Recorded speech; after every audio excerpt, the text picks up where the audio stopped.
According to Rishi Sunak, the king's cancer was detected at an early stage. The Prime Minister said he was shocked and saddened when he was informed of the king's cancer diagnosis.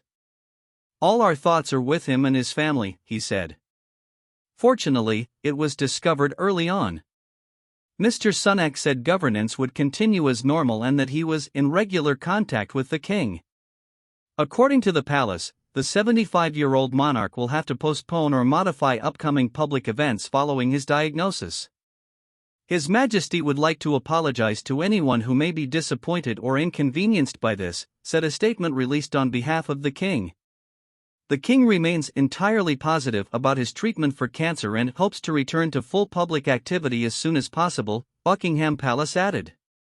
The king has begun regular treatment and is reportedly receiving expert medical care from a team of specialists. He traveled from Sandringham in Norfolk to London on Monday to begin outpatient treatment. He spent the evening at home in London, most likely at Clarence House. His diagnosis, announced Monday, means it is unlikely he will attend the Commonwealth Day service at Westminster Abbey on March 11. The Queen will continue with a full program of public duties.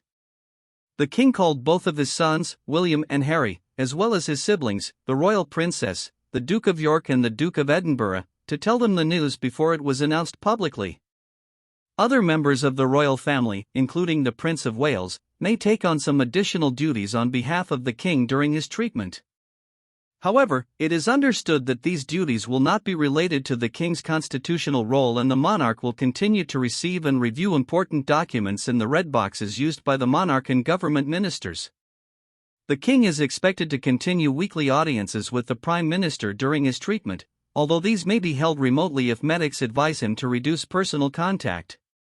He is also expected to attend meetings of the Privy Council, which normally meets once a month.